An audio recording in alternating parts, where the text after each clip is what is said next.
गोपिका जीवनस्मरणं गोविन्द गोविन्द। सद्गुरुनाथ Yes, ma. महाराज की जय। जन्माद्यस्य यतोऽन्वयाति तरतश्चार्थेष्वभिज्ञस्वराट् तेने ब्रह्महृदायादिकवये मुह्यन्ति यत्सूरयः। तेजो वारिमृता यथा विनिमयो यत्र त्रिसर्गो मृषा धाम्ना स्वेन सदा निरस्तकुहकम् सत्यं परं धीमहि। धर्मप्रोजितकैतवोऽत्र परमो निर्मत्सराणां सतां वेद्यं वास्तवमत्र वस्तु शिवधं तापत्रयोन्मूलनम्।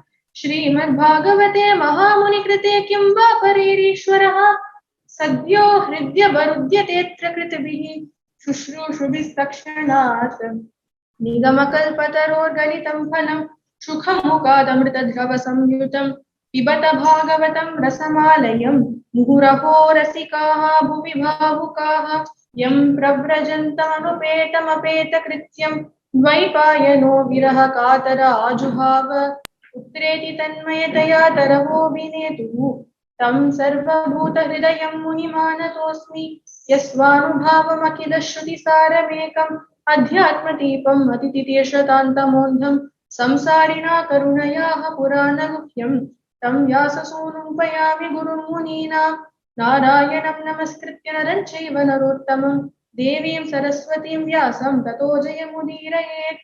कृष्णाय वासुदेवाय देवकी नन्दनाय च नन्दगोपकुमाराय गोविन्दाय नमो नमः। कृष्णाय वासुदेवाय हरये परमात्मने प्रणतक्लेशनाशाय गोविन्दाय नमो नमः। नाम संकीर्तनं यस्य सर्वपापप्रणाशनं प्रणामो दुःखशमनः तं नमामि हरिं परं।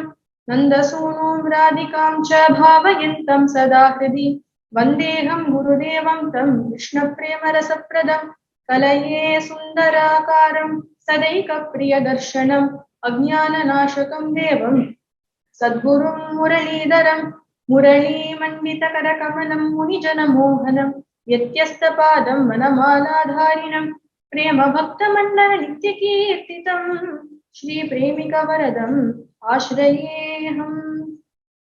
With the immense grace of Madhuri Sakhi Samedar, Sri Premika Varada Thakur ji, and with the abundant blessings of our Guru Maharaj, Maharanyam Shri Shri Muralidhara Swami, today we have the Bhagyam to think about to do the Smarana of the conversation between Vyasa Maharshi and Narada Maharshi, as a result of which our Vyasa Maharshi starts to write Srimad Bhagavatam. I would like to start by a song written by our Guru Maharaj on Srimad Bhagavatam.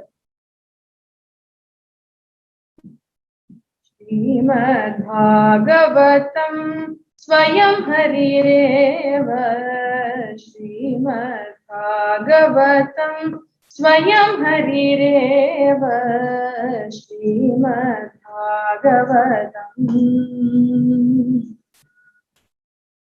सकल पुराण मध्ये स्वयं प्रकाशकम् सकल पुराण मध्ये स्वयं प्रकाशकम् दीनोद्धारण दिव्यचरित्रम् दीनोद्धारण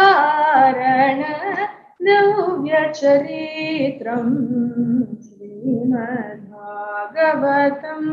स्वयं हरिरेव श्रीमद्भागवतम्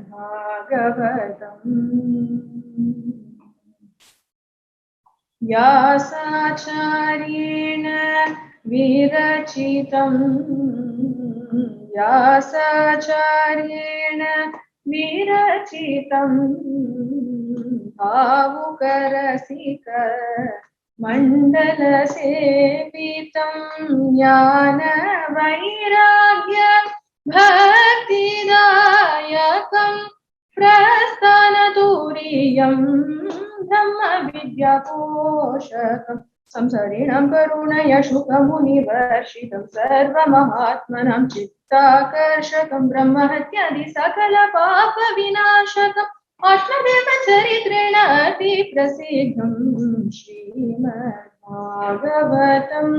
स्वयं हरिरेव श्रीमद्भागवतम्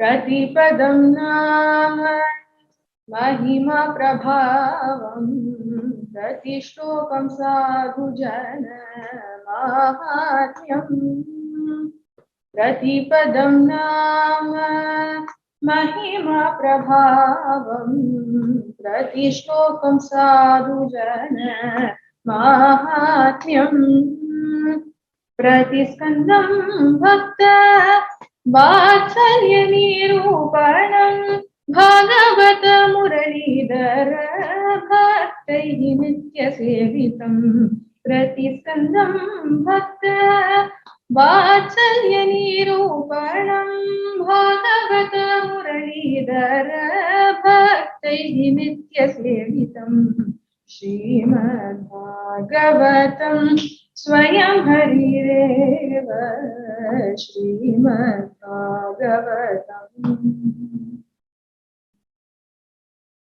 In this beautiful Madhura Geetam, our Guru Maharaj says that Srimad Bhagavatam is none other than an incarnation, an avatar of Bhagavan himself. We have often heard the word avatar. An avatar of Rama is the avatar of Vishnu. Hanuman is the avatar of Shiva. What is the meaning of the word avatar? In Sanskrit, the literal meaning of avatar is to come down, is to get down. Why Bhagavan incarnating is called avatar is because why does Bhagavan incarnate? If the people in the world are in some trouble, or if he has to save somebody, and the world is somewhere down and Bhagavan is somewhere beyond us, right? Bhagavan is somewhere above us in Kshiradri or Sri Vaikuntham.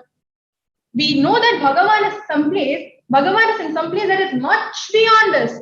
So, if Bhagavan has to come from his divine abode to the earth, then that means he has to get down, right?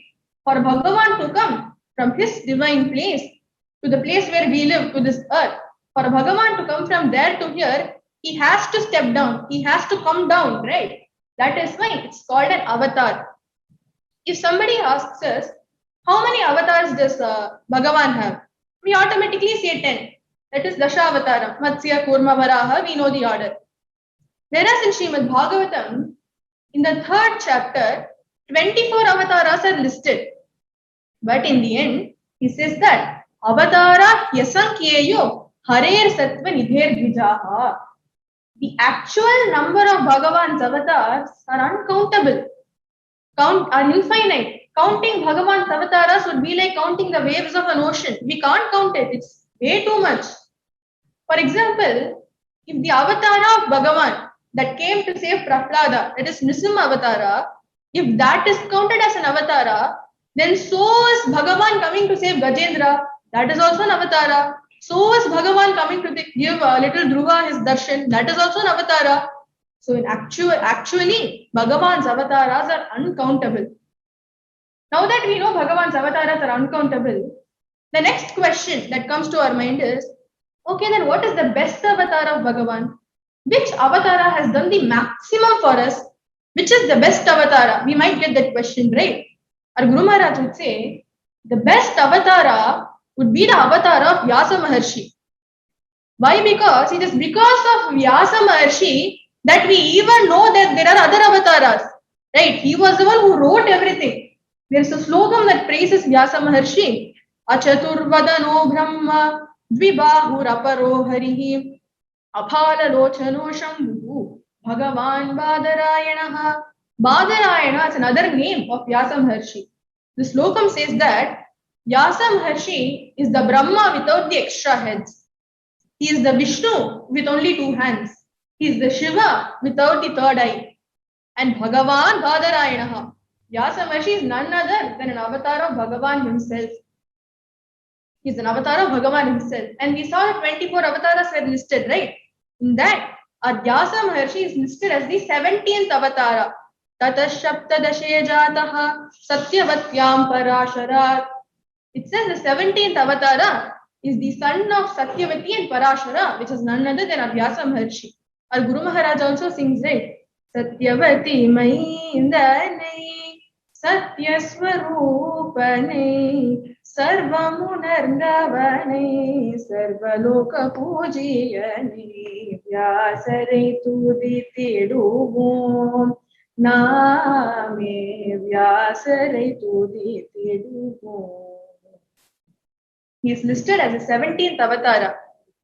An avatara purusha is somebody who is incarnated on the world with a job. They have an avatara karyam to do, which is why they are born in this earth. They are incarnated in this earth. The same way, Vyasa Maharshi also did a lot. Before now we have our 4 Vedas, right? Rig, Yajur, Sam and Atharva Vedas. Before Vyasa Maharshi, it was a huge gamut. It was infinite. It was Vyasa Maharshi who split that huge gamut into 4 Vedas. And he wrote this magnum opus called Mahabharatam. It is said that Yadi hasti tadanyatra enne hastina tatvachit. It means that what is not there in Mahabharatam is not there anywhere, which literally means Vyasa Maharshi has covered every topic there is in Mahabharatam. Vyasochistam Jagat Sarvam, right from history to economics, everything is there in Mahabharatam. Then after that, he wrote 17 Puranas. After doing so much, still Vyasa Maharshi felt unfulfilled. He knew somewhere that his avatara karyam wasn't complete. He knew that something was lacking and he couldn't place his finger on what. He kept thinking, he could see that all the Vedas that he has given, it won't be useful in Kali Yuga because people won't be that sincere in that age. So he didn't know what to do. He knew that there was something wrong, there was something unfulfilled. He had not yet finished his job, but he couldn't place his finger on what. When one avatara purusha is confused, it's only another avatara purusha who can understand him. Just like how our Valmiki Maharshi, he saw a bird being struck down by a hunter and he immediately told a sloka, Manishada Pratishtantam. That was the first ever shloka to be told. Before shlokas existed only in Vedas as hymns.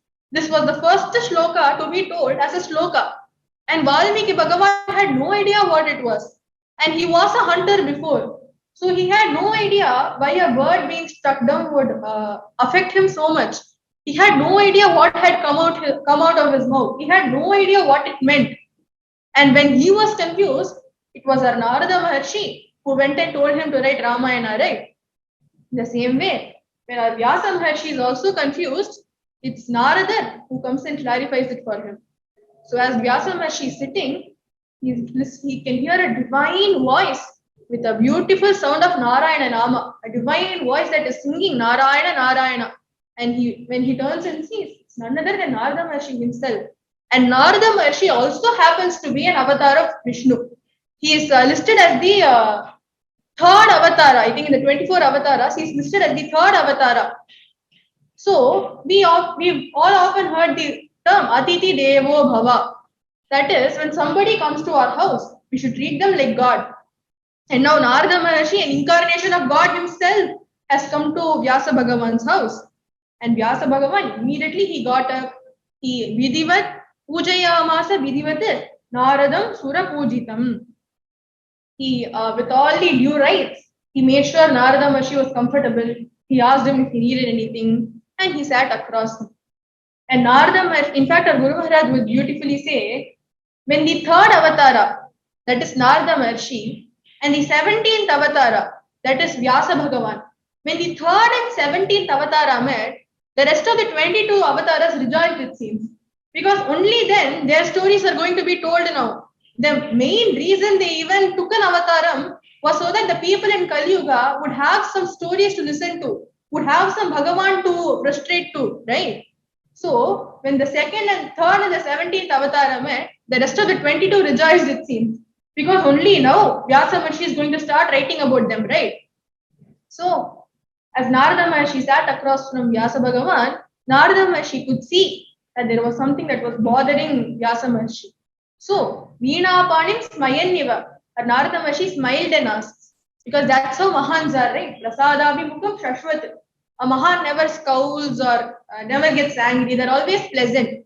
So, Narada Maharshi smiles pleasantly and asks, Parasharya Mahabhaga Bhavatah Kvachidatmana Paritushyati Sharira Atma Manasayeva. He's asking, Vyasa Maharshi, are you all right?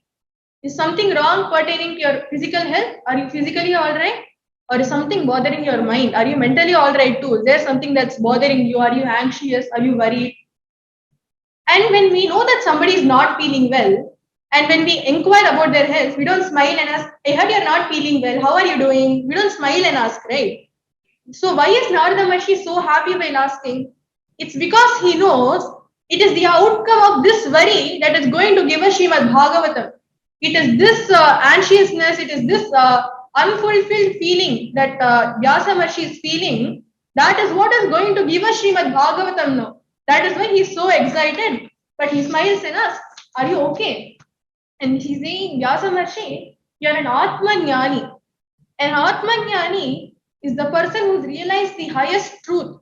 We all know Shariram Vera, Atma Vera. We would have heard it, we would have heard somebody tell, we would have told our children. Our children will also know how to repeat it. But how many people actually apply that in their real life? How many have actually realized the highest truth? Very less, right? But those who have actually realized the highest truth, they don't have any bonds anymore. They are from this samsara, they have attained freedom, right? So there is absolutely no need for them to worry. And Vyasa Bhagavan is one such Atma Jnani, a one such realized soul, a one such person who's realized the highest truth. And such people never worry. That is why Narada Maharshi is saying, Vyasa Maharshi, you look worried. Is something seriously wrong? That is why he is asking. You have written so much. You have written this whole magnum opus called Mahabharatam. You are a fulfilled soul, and yet you seem unfulfilled. Yet you seem apurna. And he's inquiring, what is the problem? Are you okay? That is when Vyasa Maharshi answers, Astyeva me sarvamidam tvayoktam tathapi natma paritushyate me tanmulam avyaktam agadha bodham prichhamahe tvatma bhavatma bhutam. Vyasa Maharshi says, Astyeva. It's true, whatever you have said so far is true. I might be a fulfilled soul, I might be an Atmajnani, and yet I'm not able to shake off this uncomfortable feeling. I know that there is something I've not yet finished. But you are Agada Bodham. You have a notion of knowledge, and you are Bhavatma Bhutam. You are the son of none other than Brahmaji himself. You go everywhere. You are like sun god. You go everywhere. And you're like Vayu Bhagavan. You don't just pervade outside, you also permeate inside. You know what is going on in every person's soul. And because you know all of this, you would also know what is wrong with me, and you would also know the solution for it. So please tell me what is the solution. And the moment Vyasa Maharshi asks this question, Narada Bhagavan pounces on him. Because the main reason he has even come to visit Vyasa Maharshi is to tell him to write Srimad Bhagavatam. He was just waiting for Vyasa Maharshi to ask the right question. And once Vyasa asks it, immediately, without even pausing for a millisecond, the next second he starts answering. He says, Bhavatanudita prayam yasho bhagavato malam yenaivaso natushyeta manyeta darshanam kilam. He says, you have not spoken about Bhagavan. You have not described Bhagavan. You have not spoken about Bhagavan's divine qualities. But Vyasa Maharshi might ask, the Vedas fully talk about Bhagavan. In Mahabharata, I've given so much. What are you saying? I've not even spoken about Bhagavan. Vyasa Maharshi might ask, right? So Narada Maharshi immediately adds, Yatha dharmadaya sharta munivaryanukititaha nathata vasudevasya mahimahyanuvarnitaha. He says, you haven't spoken about Bhagavan the way you should have. How Vyasa Maharshi describes Bhagavan in Vedam is Sahasra Sirsha Purushaha, Sahasraksha Sahasrapat. He has 1,000 heads. He's all knowing. He's omnipresent. He's all pervading. When people listen to such a description of Bhagavan, the first thing that comes to their mind is Yavlopariya Bhagavan.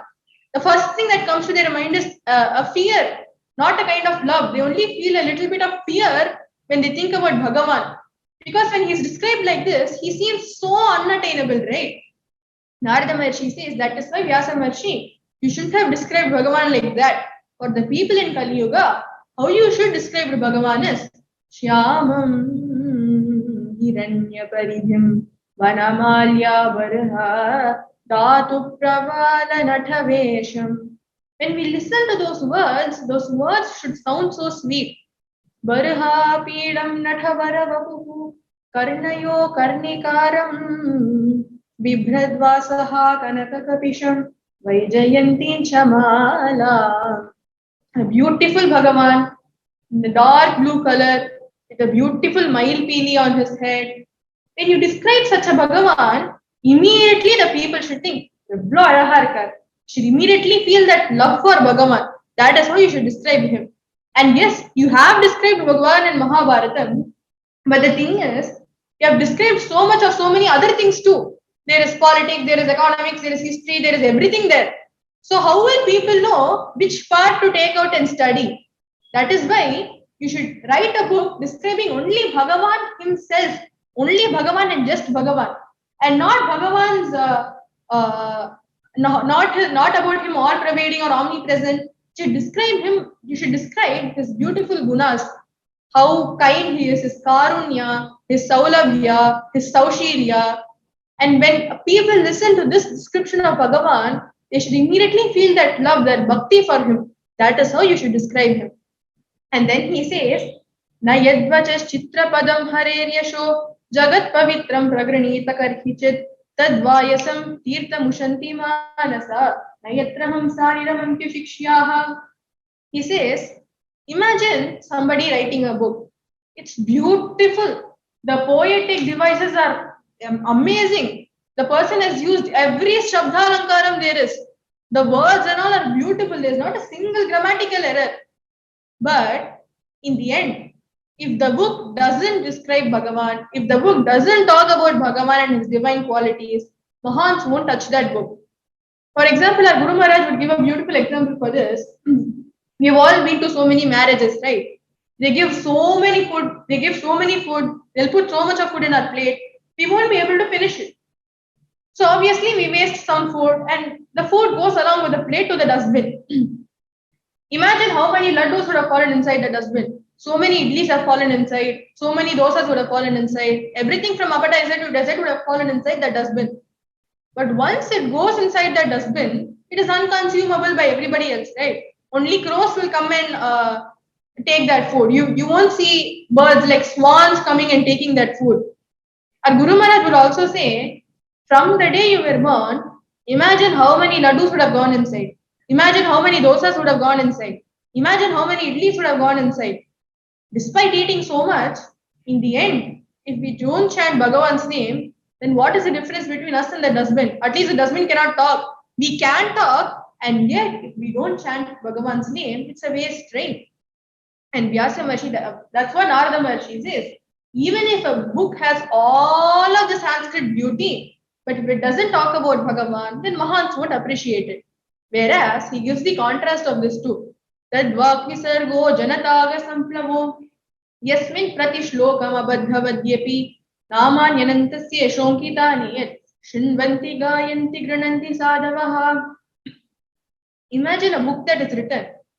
It's full of apashabdam. And apashabdam is like a wrong usage of words. Sometimes we feel like, oh, this word doesn't suit here, or this is not the right usage of words, right? That is called apashabdam.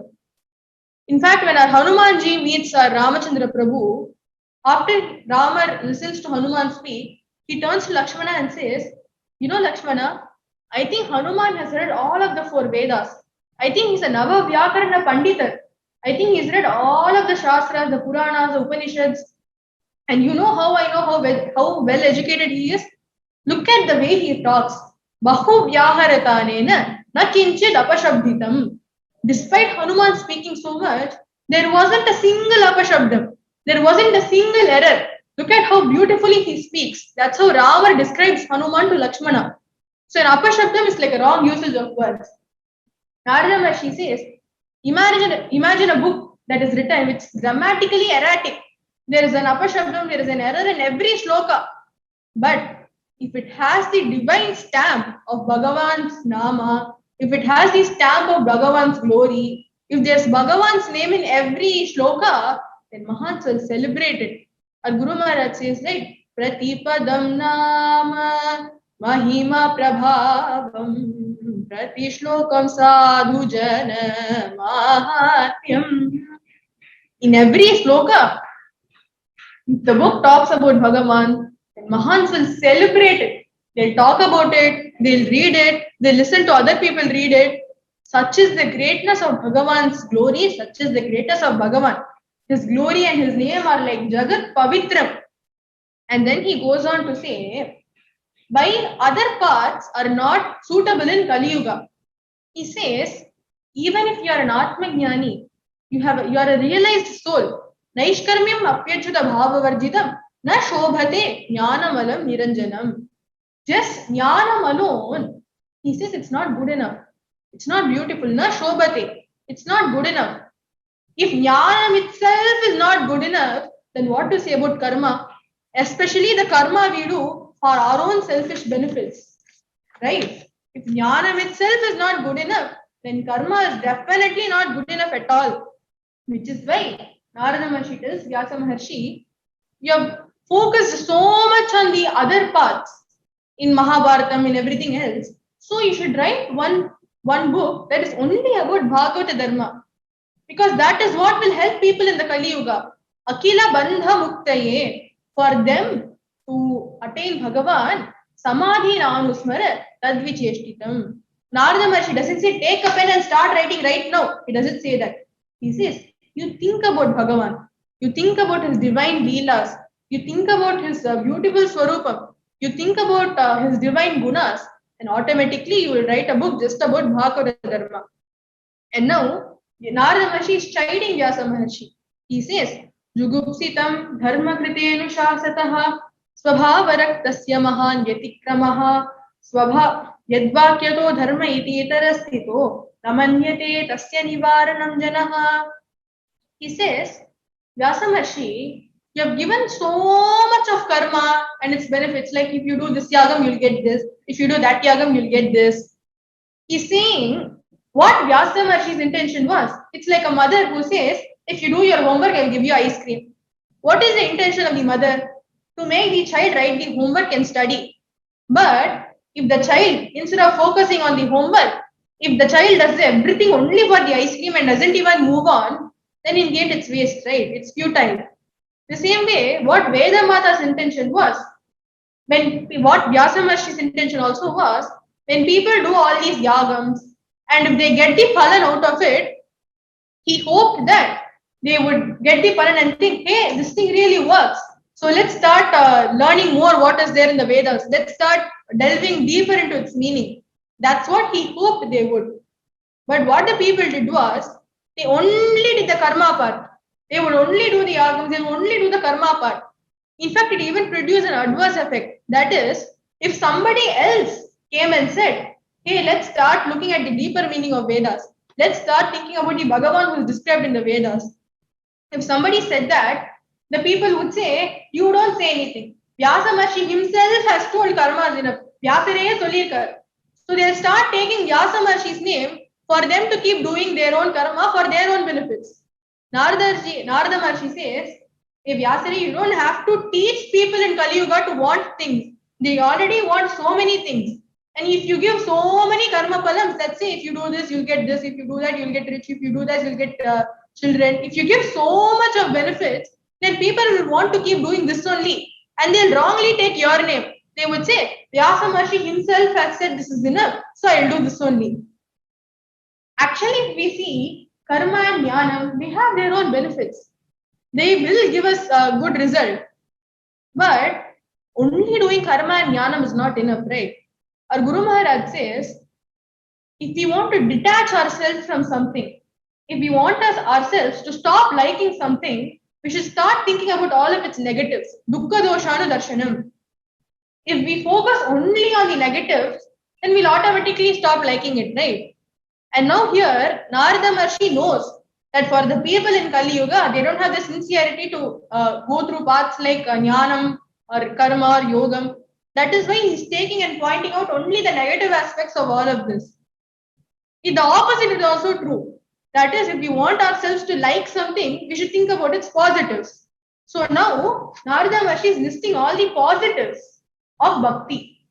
He says, Tyaktva swadharmam charanambhujam bharehe bhajan pakkota pate tato yadhi yatrakva vadabhram abhudamushyakim ko vartakto bhajatam swadharmataha.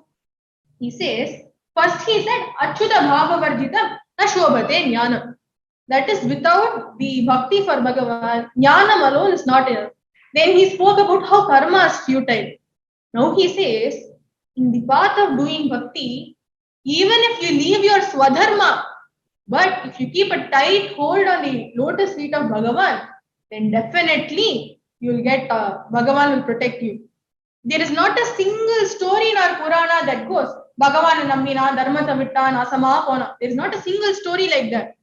But there are 1,000 stories that say people who forgot their swadharma in doing bhakti for Bhagavan, they were protected by Bhagavan. If we take the stories of almost every Pandharpur Bhakta, Senanai for instance, he was working as a barber in the king's court. And one day, because he was doing such a good job, everybody else was jealous of him. And they knew that Senanai was a huge Bhakta of Bhagavan. Every time he heard a bhajanai or a Nama Sankirtanam, he would immediately run behind them. So correctly, while he was coming to work, they made a group of Bhagavatas. They were going for a Nama Sankirtanam, a bhajanai in the road. So they asked them to go by this road. And as the sadhus were singing and going there, Senanai also blindly followed them. Because such was his love for Bhagavan, his love for Bhagavan Nama, that he forgot himself in singing about Bhagavan. And Vitala thought, if Senanai is going there, the king will fire him if he doesn't go to work. So what Bhagavan did was, he himself took a form of Senanai and he went and did the job of Senanai for the Mughal king who was the king that time. So, even people who forget their own jobs, their own swadharma, in their love for Bhagavan, Bhagavan will protect them. So that is why Narada Maharshi is also saying, for the people in Kali Yuga, the easiest path would be through Bhagavata Dharma and would be through Bhakti.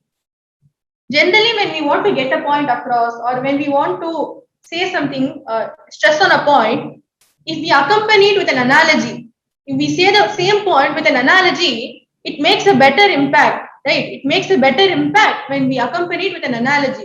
So here too, Naradji gives his own story as an analogy. And what Narada Maharshi's intentions are not to portray his own story. His intentions are to establish how great Bhagavata Dharma is, how great the Kripa of Mahans is.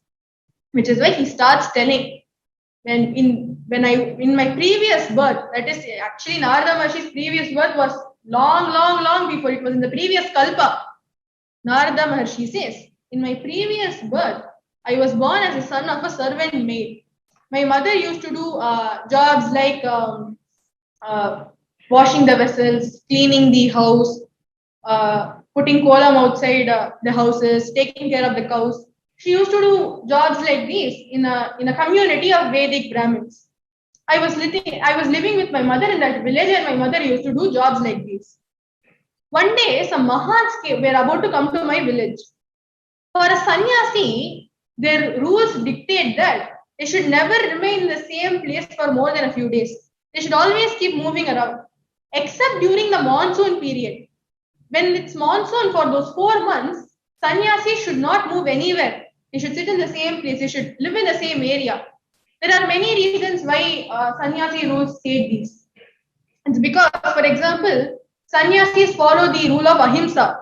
They shouldn't harm anything, anybody, not even insects or animals. During monsoon, many worms and insects come out, right? So if they walk, they might step on it and they might hurt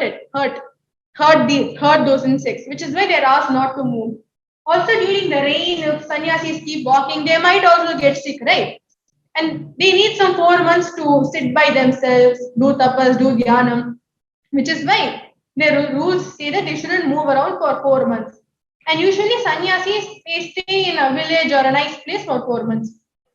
And a group of sannyasis, a group of sadhus, they decided to stay in Narada Maharshi's village for 4 months. They decided to stay on Narada Maharshi's village for 4 months. So, when a Mahan is staying in our house, it's like we should treat him like God himself has come to our house. It's such a huge honor. So the villagers also wanted everything to be perfect when the sadhus came to stay in their village. So they put on a meeting to say who is in charge of what. a person was given the charge of taking care of all their food items to make sure all of the food was given to the sannyasis, to the sadhus at the right time. Another person was in charge of all their lodging and other important commodities that they may need. So as they were discussing all of this, Narada Maharshi's mother really wanted to do something. She really wanted to do some kaingaryam for these sadhus. So she hesitantly went and asked, "Can I also do something?" They would be living in a place, right? I will mop it and I'll sweep the floors and I'll make sure it's clean. The path that they're going to walk, I'll make sure it's smooth and clean. I'll wash all of the vessels. So please give me some job to do. I would gladly do it. And they said, okay, you can do all of these. Narada Maharshi's mother couldn't contain her excitement. Such was her bhakti for Mahan, such was her bhakti for sadhus. She really wanted to do some kaingaryam for them. And now that she got the opportunity, she couldn't wait for the next day to start. She couldn't wait for when she could start doing the kaingaryam for them. So the next day it was 3 or 4 in the morning. That's when the sannyasi should start doing their anushranams and everything, right?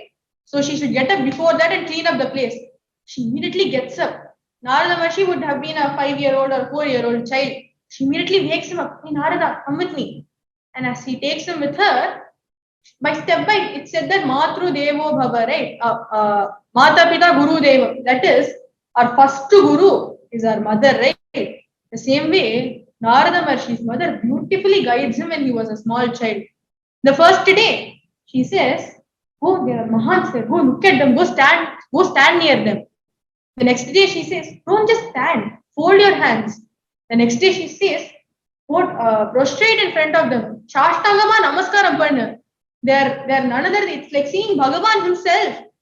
So slowly, Narada Maharshi's mother, she starts feeding bhakti into Narada. Slowly, but Narada clearly says, "Nirupito. I was doing all of this only because my mother asked me to do. Naturally itself, I didn't want to go behind them. Naturally, I didn't want to do kaingaryam for them. It was because my mother told me and because I didn't want to disappoint her that I did all of these things." And one day, what happened was, Narada Maharshi's mother was doing a lot of work, right? So she was delayed in some house. And she couldn't come back in time to give Narada his small boy. She couldn't give Narada as a small boy. She couldn't give him his food. So he was 5 or 4 or 5, a small child. He was very hungry. He was on the verge of tears. He didn't know what to do. Then he saw those sadhus had just eaten and the Uchishtam was still there in the plate. The Uchishtam was still there. He was a small boy. He saw food and he immediately took that Uchishtam. उच्चिष्टलेपाननुमोदितो विजयी सकृत्स्म भुञ्जे तदपास्तकिल्बिषः एवं प्रवृद्धस्य विशुद्धचेतसः तद्धर्म एवात्मरुचि प्रजायते. Naradji says, the moment I took the Uchishtam of these sadhus, I could feel it cleansing me. I could feel that all of my senses were being cleansed. I took that food to reduce my physical hunger. But the food also gave me a hunger for Bhagavan. It gave me a hunger to always do bhakti. It gave me a hunger to always be in satsangam. And before, what he said was nirupito. I did all of this because my mother forced me to do. Now he says, ta shraddhaya menupada. I started doing because I wanted to do it. Every time I saw those Mahatmas, every time I saw those sadhus, I always wanted to sit with them. I always wanted to listen to the divine words that they told. Here we should understand, Uchishtam doesn't exactly mean the food that he took. What we take as food is food for our mouth. What we smell is the food for our nose. What we listen to is the food for our ears. And what the Mahants tell, if we listen to those divine words, it becomes an Uchishtam for our ears, right? So here, our Guru Maharaj beautifully says, Uchishtam doesn't only refer to the food that he ate of those Mahans only. It also refers to him seeing those Mahans every day. It referred to him listening to the divine words of the Mahans every day. And Narada Maharshi said, slowly I could feel myself changing. I only wanted to be with those Mahatmas. I only wanted to follow them around. And when they said those divine words, I always wanted to sit and listen to them. But they could stay only for 4 months. So, after 4 months, the time came for them to leave. Narada Maharshi was distraught. He was a 5-year-old boy, but he had such a bhakti for them. He was feeling very sad. He asked them, "Can I also come with you?"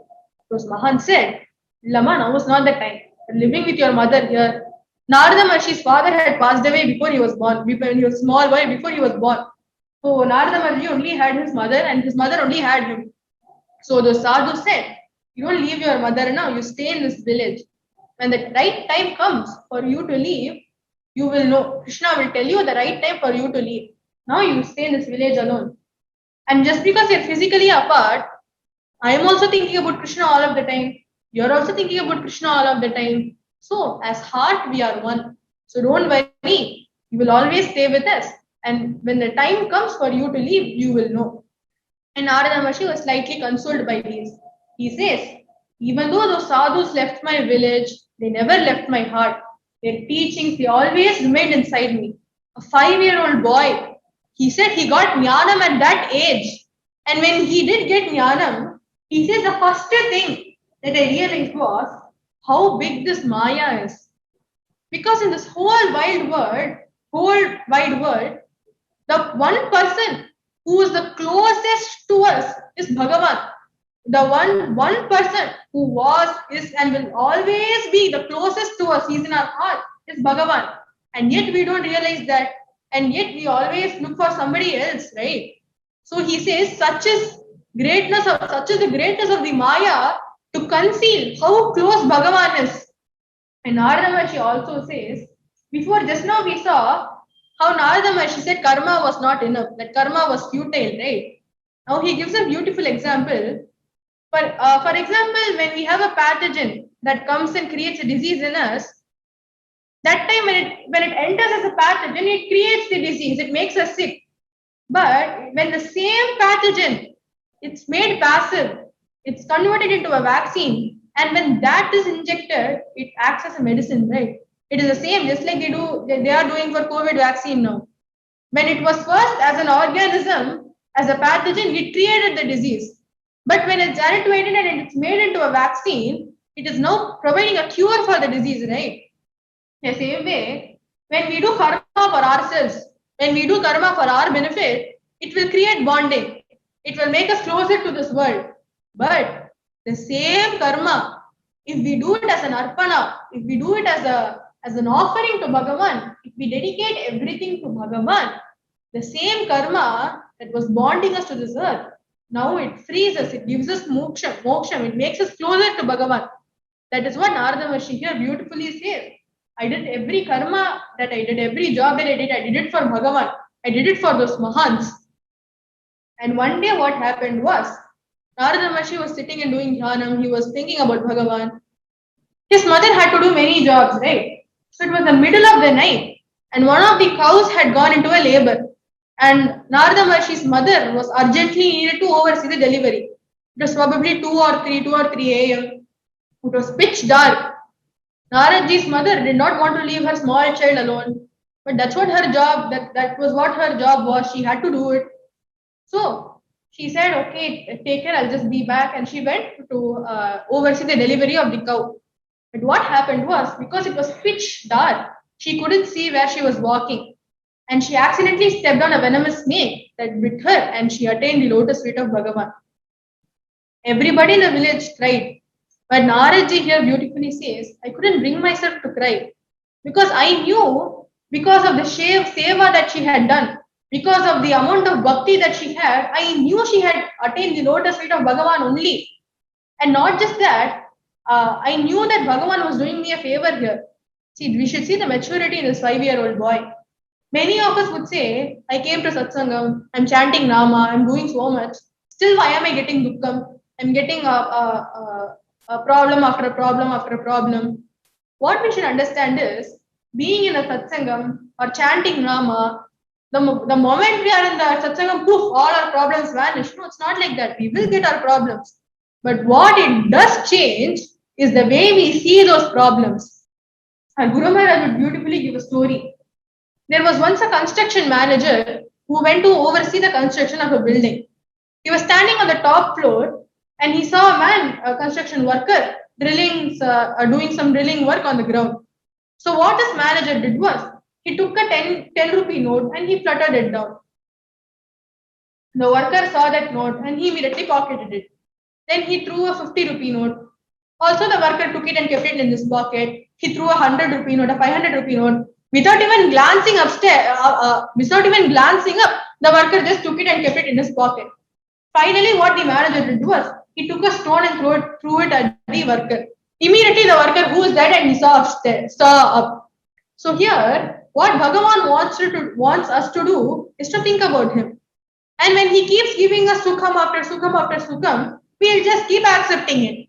Only when he gives us a dukkham, only then only then we'll think about Bhagavan, right? Our Guru Maharaj says beautifully, Dukkam varuvadum இறைவனின் அருளாலே விரக்தி வளரவே உந்தி பெற வரதாயின் வீணே உந்தி பெற. Before we saw, right, dukkha doshana darshanam. If we want ourselves to detach ourselves from something, we should think about all of its negatives. So now our goal should be to detach ourselves from this world. And only if we get dukkham after dukkham, will we even focus on the negatives of the world. Only then we will get that virakti. Only then we will want to think about Bhagavan, right? That is what here Narada Maharshi also said. The one thing that was still bonding me to this world was my mother. And now that I knew she was safe in Bhagavan's feet, Anugraham Anyamanaha, I took it as a blessing from Bhagavan. I also took it as a sign that I should start moving. I remember the sadhus who told, you will know when your time comes to move out from the village, right? So I knew that now my time had come, and I started going northwards. I started going into forests, and I saw Pippala tree. Naradji says, I sat on it and I started meditating about Bhagavan. The sadhus had beautifully described Bhagavan to him, right? Prasada vimukam shashvat prasanna vadanekshanam sunasam subhruvam charu kapolam surasundaram tarunam ramaniyangam arunokshtekshanaadaram pranata shayanam nirnam saranyam karunarnavam. He thought about the beautiful Bhagavan. And as he was thinking about Bhagavan, those sadhus, they didn't forget Narada Maharshi. When they went to another village, they saw another boy who resembled Narada Maharshi. So they smiled at themselves and thought, hey, you remember that small boy who always kept following us around? He was so interested. He would sit and listen so, I wonder what happened to him now. I wonder where he is now. So that for that 1 second, those sadhus thought about Narada Maharshi. And sadhus are Bhagavan and one, right? So when those sadhus thought about Narada Maharshi, Bhagavan also thought. And what he decided was, he decided to give Naradji his darshan. So as Narada Maharshi was thinking, suddenly he saw two beautiful pair of lotus feet. And he slowly saw the yellow, beautiful Pitambaram of Bhagavan. He saw the beautiful girdle that Bhagavan wore. He saw the broad Vakshastalam of Bhagavan. He saw the Kaustavamani Malai. He saw the 4 beautiful hands of Bhagavan. He saw the Kovai Paramari Bhagavan's lips. He saw the beautiful nose of Bhagavan. He saw his beautiful lotus-like eyes. He saw his beautiful crown. As he was seeing, after a second, like a flash of light, Bhagavan disappeared. For Narada Maharshi, it felt like a child is given a lollipop. Just as it starts to eat a lollipop, it's immediately snatched away. How bad the child would feel. The same way, Naradji also feels so bad. He starts crying. He starts rolling and crying out for Bhagavan.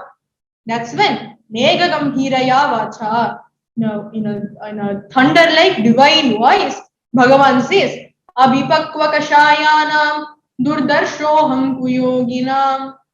For those who have not attained their full maturity, I won't give them darshan.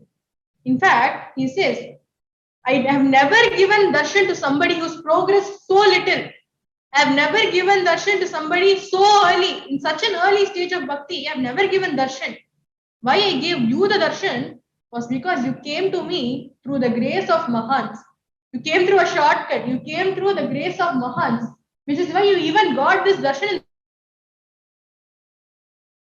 Your bhakti has not yet matured fully.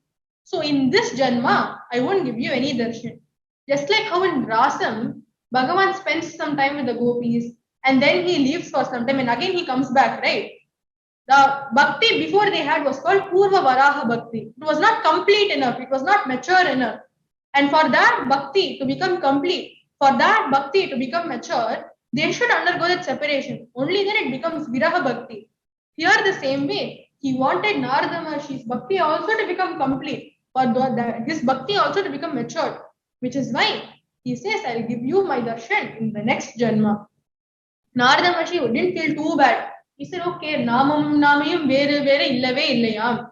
That is Bhagavan's Nama and Bhagavan's Rupa are one and the same, right? So what if I don't have your Rupa? I do have your divine Nama. And as he was chanting it, the time came for him and like a thunder, his body fell down and his soul went to Bhagavan. And the next Janma, he was born as the son of Brahmaji himself. He was born as Brahmaji's last, youngest son. Now Vyasa Maharshi is curious. He said, in that Janma, he said that was your darshan, that was all. In this Janma, did you get his darshan? Adhika Narada Maharshi says, Bhagavan doesn't even leave my side in this Janma. The moment I say, ha, Bhagavan stands next to me. Why are you coming? I didn't even call you. I thought you were going to say Hari, that's why I came here. And as Naraji tunes his tambura, he says Sa. Immediately Bhagavan comes, it seems. Again, Narada Maharshi asks, why I didn't even call you? Then Bhagavan says, you said Sa, right? I thought you were going to say Saranga Pani and call my name only. That's why I came. So, when Naraji asks, why are you always following me? Bhagavan says, I wanted to see you. You are such a great Bhagavata. You always chant Nama. It is because I wanted to see you that I always keep following you around. So what Narada Maharshi understood is, in the previous Janma, he tried to attain Bhagavan through Dhyanam, which is why Bhagavan said, Abhipakvakashayanam Durdarshoham Kuyogina. But in this Janma, because I am doing Nama Sankirtanam, because I am chanting his divine name, that is why Bhagavan is always with me. That is the greatness of chanting Bhagavan's name. Bhagavan, it said, right? Atha Vaishnava Chitteshu Drishtva Bhaktim Malaukikim Nijalokam Parityajya Bhagavan Bhaktavatsalaha. Bhagavan himself says, Naham Vasami Vaikunthe Nayogi Hridaya Rahu Madbhakta Yatra Gayanti Tatra Tishtami Narada. Bhagavan himself has told Narada Maharshi, people think I live in Vaikunta. People think I live in the Hridaya of yogis. But actually, truly speaking, I live in neither. I live where my bhaktas chant my name.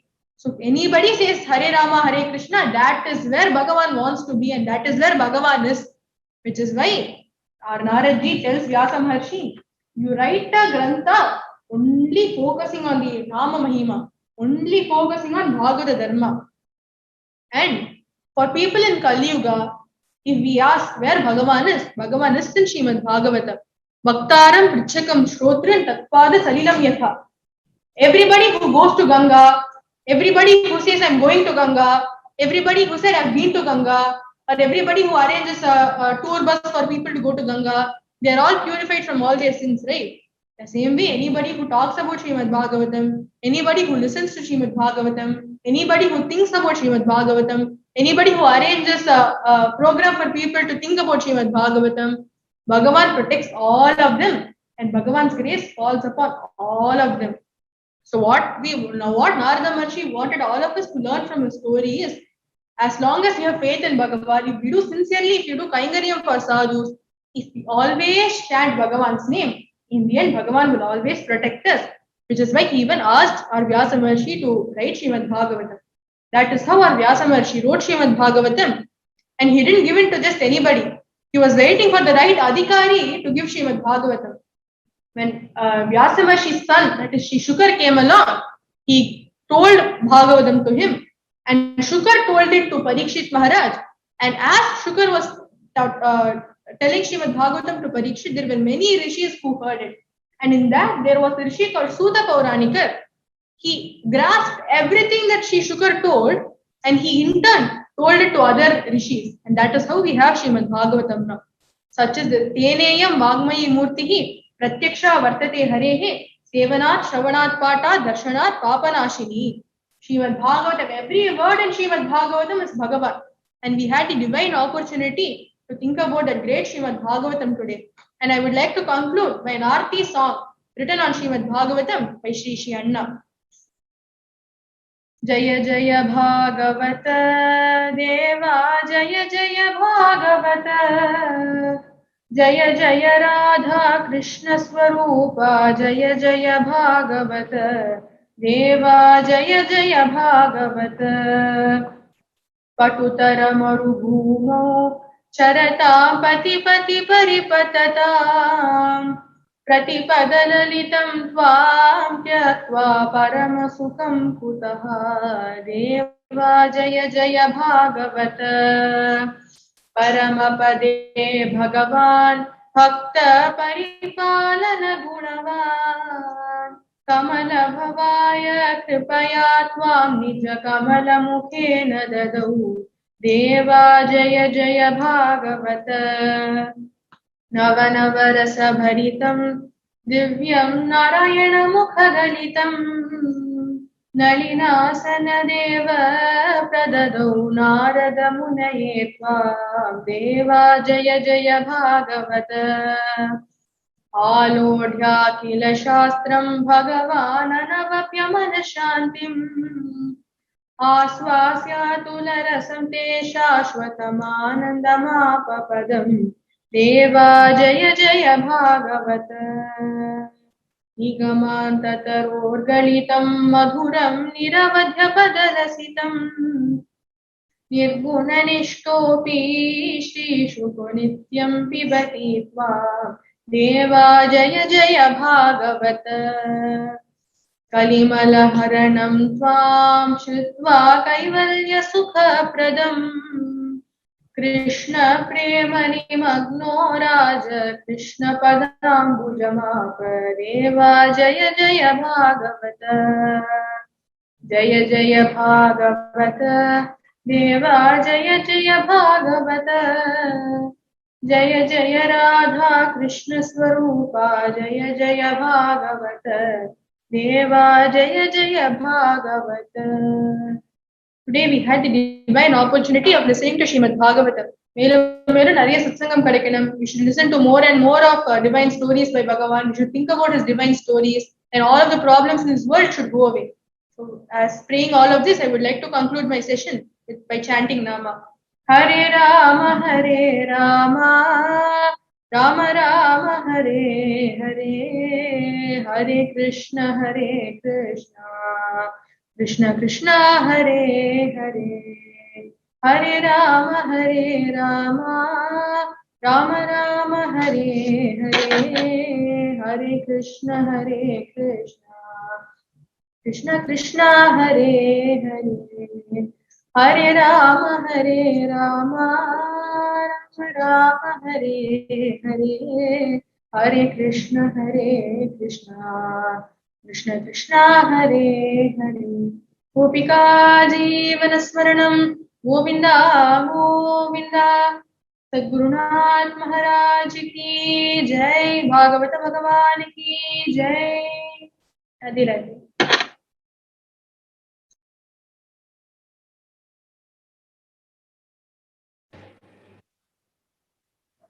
Om Shri Sai Ram. Akhila, for a 17-year-old, the kind of wisdom what you have got, I think you have got from your Purvajana Samskaras. Otherwise, to, so lucidly, effortlessly, you're telling all the shlokas and you guided us on this path. And thank you so much. You know why? We have to thank Bhavadarani ma'am and your Guru Anandji, because they have facilitated this talk, and it is such a reassurance, saying that if you listen to his glory, if you are in the satsang, you will attain mukti. Yeah. And you really dispelled all our, all this time, honestly, all this time we was thinking only jnana is the marga, that is the ultimate, and bhakti and karma are at the lower levels. Only when you do this, you will attain that.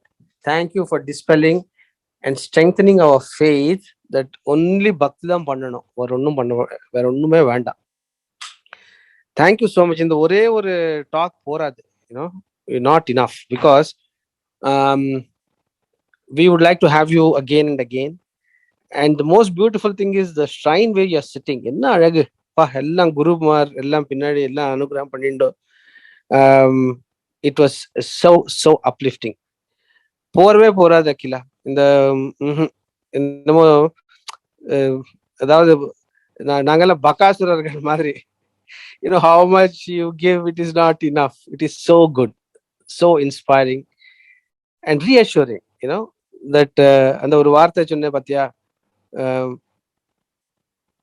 கேட்டா போறோம். யார் facilitate பண்றாளோ, யாரு கேட்கறாளோ, அவளுக்கெல்லாம் இதோட பலன் கிடைக்கும் அப்படின்ட்டு. So immediately I was thinking about Bhavadharani ma'am and your Guruji. உங்க 2 பேரு தான் நான் நினைச்சேன். இவா ஃபெசிலிட்டேட் பண்ணதுனால தான் நம்மளுக்கு இந்த புண்ணியம் கிடைச்சிருக்கு அப்படின்னுட்டு. Thank you so much. Bless you and we would like to have you again. Yeah, ரொம்ப அழகா சொல்ற கண்ணம்மா. ரொம்ப, அதாவது like you are actually again it's all your tapas what you have done in so much which is stored in your DNA memory that is coming out. இல்ல 17 வயசுல இவ்வளோ வரணும்னாக்க அது வர்றது ரொம்ப கஷ்டம். Yeah, thank you so much and you are such a huge inspiration to all of us and thank you for inspiring and reiterating and ஆணி அடிச்ச மாதிரி பக்தி பண்ணா போறோம். Thank you for the opportunity. Thank you Kannamma, thank you. Rama, you have to say anything? Yes, I'm so happy to listen the Puranams about the Narada, about Vyasa, their conversation, and it was so beautifully rendered and in such a loving way. I'm so amazed and I'm so happy to listen from you, Akhila, and God bless you, Nana. And we love to hear from you more, and you're most welcome here. Thank you. And God bless. Take care. Actually, Bhagavan Satya Sai Baba told, Bhagavan Satya Sai Baba said that 20 years from now, only the Atma Jnanis will walk on planet Earth. அப்போ அவர் சொன்னப்போ அது கேட்டப்போ நம்மளுக்கு how is it possible? There's so much of happening around in the world. How it is going to happen? Now, after listening to all the talks of Guruji and his students, we are convinced, the future is only the Atma Jnanis will walk, and you are one among them. And maybe by listening to you, we transform and take to the path of bhakti. We leave aside all our karmas are burnt, and then we also become Atma Jnanis. It's a two-way. Yeah, இப்போ நல்லா புரிஞ்சுடுது. இது சுவாமி all the Mahans, they only tell the truth. அது நம்மளுக்கு அந்த டைம்ல புரியாது. We may not understand at that point in time. But now, after seeing all these upanyasams and seeing all the small children come with so much of knowledge and jnana, so this is going to come true. So whatever kachara that's going to happen in the world, please bear. It's going to be only for 20-25 years. Then afterwards, again, it's going to be all glory. Sai Ram. Thank you so much, Kanna. Thank you so much. Yes, they're already making us to walk through the path of bhakti and making us to listen one of the form of bhakti, Shravanam. And we are so blessed to have you all. And it is really, when we are in this, we need not worry about anything else. Thank you, Saram. And that the story of Sena Nai, that's so nice. We have so many examples. Even in our own modern day, we have so many examples where, we are multi-dimensional. That is, we are at this place, but God goes in our place and then does our work. I know so many stories from the devotees of Bhagavan Satya Sai Baba where they are sitting in Puttaparthi, but they have got a critical meeting to be presented in Delhi. So Swami has gone there and done. There are stories like from Ramana Maharshi. There are stories from all the Mahans, all the avatars who have come here. Ramakrishna. We have got so many. Yes, God does our work when you do His work. Thank you so much, Kanna. Thank you for reinforcing this dimension of bhakti. And only bhakti is the marga. Thank you. Thank you. You dispelled. Manasila irukra and the doubt you shattered. Thank you. Sai Ram.